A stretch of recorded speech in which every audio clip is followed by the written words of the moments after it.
ഏറെ വർഷങ്ങളായി ദുരിതക്കയത്തിലാണ് Thiruvananthapuram Pappanamcode industrial estate Sathyanagar സ്വദേശിയായ മുരുകന്റെ കുടുംബം. മകൻ അഭിലാഷ് മാനസികവും ശാരീരികവുമായി വെല്ലുവിളി നേരിടുന്ന കുട്ടിയാണ്. നേമം PVHSSൽ +1 വിദ്യാർത്ഥിയായ അഭിലാഷിന്റെ ചികിത്സയ്ക്ക് പണമേറെ മുടക്കി.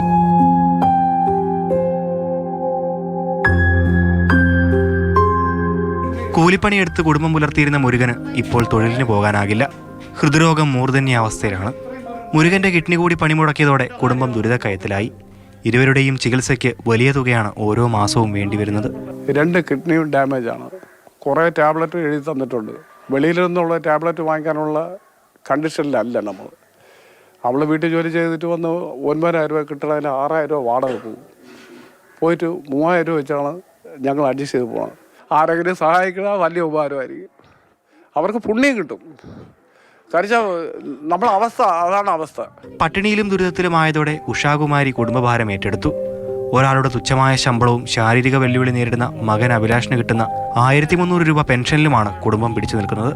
അഭിലാഷിന്റെ മരുന്നിനും മുരുകന്റെ ചികിത്സയ്ക്കും ഡയാലിസിസിനുമായി ഈ പണം തികയാറില്ല.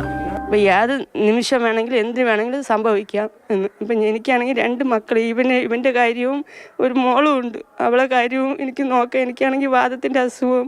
ഞാൻ വീട്ടു ജോലിക്ക് പോയാണ്, ഞാൻ ഇവിടെ അടുത്തൊരു വീട്ടിൽ ജോലിക്ക് പോയാണ് ഈ കുടുംബം കൊണ്ടുപോകുന്നത്. ഇപ്പം സ്വന്തമായി വീടോ വസ്തുവോ ഇല്ലാത്ത കുടുംബം. ഇരുവരുടെയും ചികിത്സയുമായി മുൻപോട്ട് പോകാമെന്ന് ഉറച്ച് ഈ കുടുംബം പ്രതീക്ഷയർപ്പിക്കുന്നത് സഹായം എത്തിക്കുന്നവരിലാണ്. മാതൃഭൂമി ന്യൂസ്, തിരുവനന്തപുരം.